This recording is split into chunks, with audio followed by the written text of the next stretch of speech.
Pregnant nurse बहू। सुषमा की बहू विनीता एक हॉस्पिटल में नर्स थी, लेकिन उसे डॉक्टर से भी ज्यादा नॉलेज थी। हॉस्पिटल में सब विनीता की तारीफ किया करते थे। सुषमा का बेटा यानी कि अंकित अपनी बीवी विनीता से बहुत प्यार करता था और उसे अपनी पत्नी की काबिलियत पर बहुत भरोसा था। धीरे धीरे वक्त गुजरता गया और शादी के 8 महीने बाद विनीता प्रेग्नेंट हो गई। मैं बहुत खुश हूँ। मेरा इकलौता बेटा है और अब इसका बच्चा इस दुनिया में आएगा। मैं दादी बन जाऊंगी। दादी मैं बता नहीं सकती मुझे कितना अच्छा लग रहा है। आपको खुश देखकर मैं भी बहुत खुश हूँ माँ। देखो बेटा, वैसे तो विनीता नर्स है, उसे अपने बारे में सब कुछ पता है, लेकिन फिर भी ना आजकल बच्चे पैदा करने में बड़ी परेशानी होने लगी है। उसे कहना कि वो अपना अच्छे से ख्याल रखे। अरे माँ, आप है ना, आपके रहते हमें चिंता करने की क्या ज़रूरत है। मैं तो अपनी बहू का बहुत अच्छे से ख्याल रखने वाली हूँ। उसे अच्छे से खिलाऊंगी पिलाऊंगी, तभी तो मेरा पोता या पोती एकदम हेल्दी पैदा होगा। कुछ दिनों के बाद सुबह के वक्त। अरे विनीता बहू, ये तुम क्या कर रही हो? कुछ भी तो नहीं मम्मी, अपना हेल्थ चेकअप कर रही हूँ। और क्या? लेकिन ये ब्लड प्रेशर की मशीन और ये तुम्हारे हाथ में इंजेक्शन कैसा है? अरे मम्मी जी, मैं अपना ब्लड प्रेशर चेक करके देख रही थी। प्रेग्नेंट होना और ऐसी हालत में ब्लड प्रेशर चेक करना बहुत ज़रूरी होता है। लेकिन बेटा, इन सब कामों के लिए तुम्हें डॉक्टर के पास जाना चाहिए। अपना चेकअप खुद करने की क्या ज़रूरत है? और ये इंजेक्शन किस लिए लाई हो? मम्मी जी, इससे मैं अपना ब्लड सैंपल लूँगी और हॉस्पिटल में जाकर अपना ब्लड चेक करवा लूँगी। अरे ऐसा भी कोई करता है भला? अपने खुद के हाथ से खुद का ब्लड सैंपल भी कोई निकालता है क्या? मम्मी जी, ये मेरा रोज़ का काम है, इसमें क्या है? मैं जब खुद से ये सब कर सकती हूँ तो किसी और से क्यों करवाऊँ?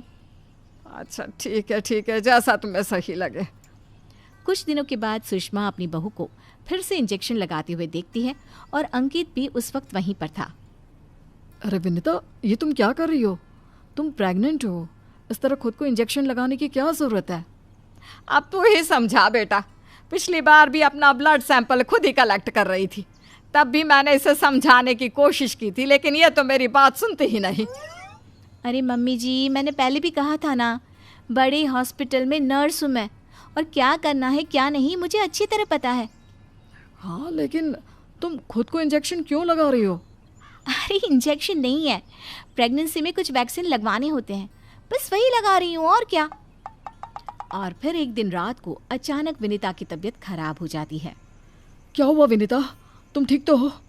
तुम तो खुद अपना इतना ख्याल रखती हो, तुम्हारी तबीयत कैसे बिगड़ गई? पता नहीं अंकित, ऐसा लग रहा है कि वीकनेस हो रही है, बहुत कमज़ोर सा महसूस कर रही हूँ पिछले कुछ दिनों से। तुमने तो अपना ब्लड सैंपल दिया था ना हॉस्पिटल में, उसकी रिपोर्ट आई या नहीं? कल सुबह ही आ जाएगी, तब सब कुछ पता चल जाएगा। अगले दिन सुबह के वक्त। विनीता, तुम्हारी ब्लड रिपोर्ट तो आ चुकी है। तुम्हारी बॉडी में तो आयरन की बहुत कमी है, देखो तो ज़रा। अरे हाँ, इसके हिसाब से तो मुझे ब्लड चढ़ाना चाहिए, वरना डिलीवरी के वक्त बच्चे को प्रॉब्लम हो सकती है। मैं एक काम करती हूँ, ब्लड चढ़वा लेती हूँ। ऐसा कैसे ब्लड चढ़वा लेती हूँ? पहले डॉक्टर से जाकर पता करो और हॉस्पिटल में जाकर ब्लड चढ़वाओ। ये सब काम बिना किसी डॉक्टर की सलाह के नहीं करना चाहिए। मम्मी जी, आप फिर से शुरू हो गई ना। क्या करना है क्या नहीं मैं अच्छे से जानती हूँ, मैं खुद कर लूँगी। और विनीता हॉस्पिटल से ब्लड की बोतल का इंतज़ाम करती है और खुद अपने ही हाथों से खुद को घर में रहकर ब्लड चढ़ा लेती है। अगले दिन। विनीता, अब तुम्हारी तबीयत कैसी है? देखो, मुझे पता था ब्लड चढ़ते ही मेरी सारी वीकनेस दूर हो जाएगी। मुझे बहुत अच्छा लग रहा है, एकदम ठीक हूँ मैं। कुछ दिनों के बाद विनीता की प्रेगनेंसी का 8वां महीना शुरू हो चुका था और एक दिन सुबह के वक्त विनीता अच्छे से तैयार होकर अपने कमरे से बाहर आती है। क्या हुआ विनीता, सुबह सुबह कहाँ जा रही हो? बहुत दिन हो गए हॉस्पिटल नहीं गई, सोच रही हूँ आज ड्यूटी पर चली जाती हूँ। डॉक्टर का भी फ़ोन आया था अभी।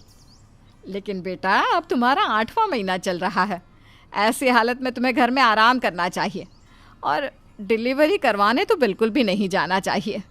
लेकिन क्यों मम्मी जी, डिलीवरी करवाने में क्या प्रॉब्लम है? ये तो मेरा जॉब है। और हॉस्पिटल में दिन रात यही तो करवाती थी। आपने कहा कुछ दिन काम पर मत जाओ, इसलिए नहीं गई। हाँ मम्मी, वैसे विनीता ठीक ही तो कह रही है, उसका रोज़ का काम है ना ये। तुम आजकल के बच्चे ना कुछ नहीं समझते। अरे तुम्हें वैसा तो सब पता है, लेकिन शायद ये नहीं पता कि इस हालत में अगर तुम डिलीवरी करवाने आई औरतों को देखोगी तो तुम्हारी सेहत पर बुरा असर पड़ेगा। अरे मम्मी, ऐसा भी कुछ होता है क्या? मम्मी जी, किसी और की डिलीवरी करवाने से मेरे ऊपर कैसे फ़र्क पड़ सकता है? मैं कोई पहली बार थोड़ी ना ये सब करवाने जा रही हूँ। विनीता अपनी सास की एक नहीं सुनती और हॉस्पिटल चली जाती है। वहाँ से वापस आने के बाद, अरे मम्मी जी, आपको मेरी बहुत चिंता हो रही थी ना? ये देखिए, मैं बिल्कुल ठीक ठाक हूँ, अब आपको परेशान होने की ज़रूरत नहीं है। और जानती है, पूरी 5 डिलीवरी करवा कर आई हूँ, वो भी नॉर्मल वाली। देखा मम्मी, मैंने कहा था ना विनीता को नहीं होगा कुछ भी। वो बिल्कुल ठीक है। चलो अच्छा है बहू, मैं भी तो यही चाहती हूँ कि तू एकदम ठीक रहे। और आजकल जिसे देखो उसके ऑपरेशन से बच्चे होते हैं, ये देख देख करना बहुत डर लगता है। चिंता मत कीजिए मम्मी जी, मुझे कुछ नहीं होगा। मैं नर्स हूँ ना, रोज़ हॉस्पिटल में औरतों को सिखाती हूँ कि कैसे अपना ध्यान रखें ताकि नॉर्मल डिलीवरी हो। तभी अचानक हॉस्पिटल से डॉक्टर का कॉल आता है। कॉल पर बात करने के बाद, मम्मी जी, एक इमरजेंसी केस आ गया है, मुझे जाना होगा। अरे लेकिन अभी तो आई हो, कैसी डॉक्टर है तुम्हारी? उसे पता नहीं चलता क्या कि तुम प्रेग्नेंट हो? ऐसी हालत में तुम्हें ना बुलाए। अरे नहीं मम्मी जी, डॉक्टर की भी मजबूरी है। कह रही थी काफ़ी सीरियस केस है और हॉस्पिटल में उन्हें किसी दूसरी नर्स पर इतना भरोसा नहीं जितना मुझ पर है। मुझे लगता है कि तुम्हें मना कर देना चाहिए बहू। कुछ नहीं होगा मुझे मम्मी जी, मैं अभी डिलीवरी करवा के आती हूँ। कुछ देर बाद अंकित के पास हॉस्पिटल से फ़ोन आता है। अरे मम्मी, जल्दी हॉस्पिटल चलिए, वहाँ विनीता की तबीयत खराब हो गई है। हे भगवान, सब ठीक करना, मुझे तो पहले ही डर लग रहा था। अंकित और सुषमा हॉस्पिटल पहुँचते हैं। क्या हुआ विनीता को? वो क्या है ना, विनीता एक नॉर्मल डिलीवरी करवा रही थी। केस बहुत ही सीरियस था और उस लेडी को बहुत ज़्यादा प्रॉब्लम हो रही थी।